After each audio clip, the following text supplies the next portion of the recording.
नमस्कार दोस्तों, एक बार फिर से स्वागत है हमारे अपने YouTube चैनल शुभम स्टेनोग्राफी में। आज का डिक्टेशन स्पेशली उन लोगों के लिए है जो छत्तीसगढ़ विधानसभा प्रतिवेदक की तैयारी कर रहे हैं, जो कि डिक्टेशन की गति 140 शब्द प्रति मिनट से बोला गया है। तो फ्रेंड्स, ज़्यादा देर न करते हुए आइए डिक्टेशन शुरू करते हैं। डिक्टेशन स्टार्ट होगा ठीक 10 सेकंड बाद।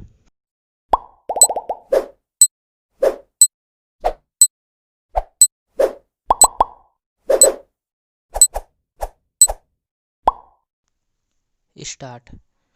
उच्चतम न्यायालय व उच्च न्यायालयों में जजों की नियुक्ति के लिए उच्च स्तरीय न्यायिक आयोग के गठन के सरकारी फैसले की घोषणा राष्ट्रपति ने अपने अभिभाषण में की है।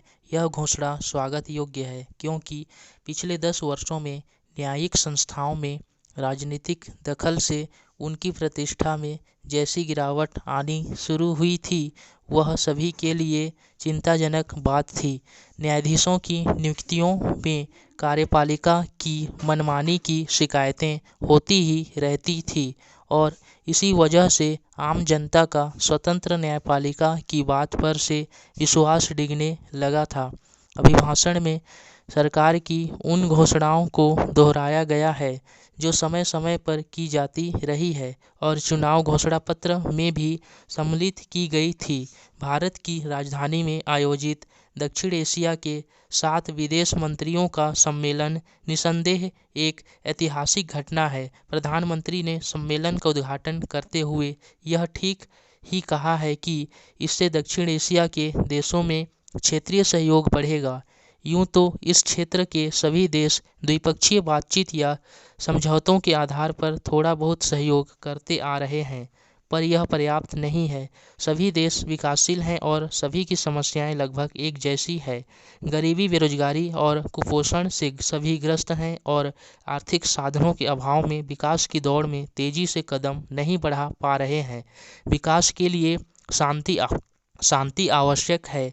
दुर्भाग्य से आज भारत के पड़ोस में बर्बर अत्याचार और निर्मम दमन का जो चक्र चल रहा है, उससे काफ़ी चिंताजनक स्थिति पैदा हो गई है। प्रधानमंत्री ने अपने उद्घाटन भाषण में इसका उल्लेख भी किया है। उनका यह कथन सही है कि भारत अपने पड़ोस की दुखद घटनाओं से अछूता कैसे रह सकता है। आशा है सम्मेलन प्रधानमंत्री की इन भावनाओं को ध्यान में रखकर कोई प्रस्ताव पास कर श्रीलंका से स्थिति सुधारने के लिए अपील करेगा। सम्मेलन में भाग लेने वाले सभी देश गुटनिरपेक्ष आंदोलन के सदस्य हैं। प्रत्येक देश अपनी पसंद की शासन प्रणाली अपनाने के लिए स्वतंत्र है। भारत सबके साथ मैत्रीपूर्ण संबंध बनाए रखने के लिए प्रयत्नशील है।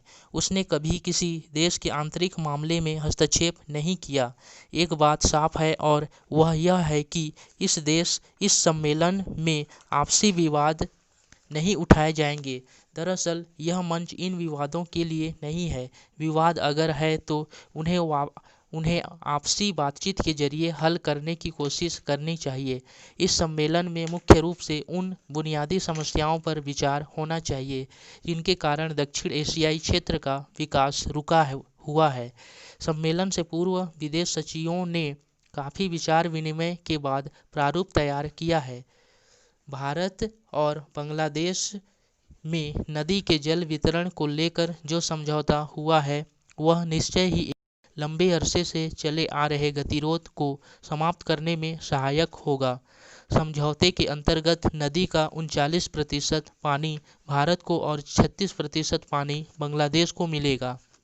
शेष पानी का बंटवारा वैज्ञानिक अध्ययन कर लिए जाने के बाद किया जाएगा। यह समझौता शीघ्र ही प्रभावशील हो जाएगा। स्टॉप। अगर यह डिक्टेशन आपको अच्छा लगा तो चैनल को सब्सक्राइब करें, लाइक करें और दोस्तों को शेयर करते रहें, ताकि आने वाला अगला वीडियो सबसे पहले आप तक पहुंचे। धन्यवाद।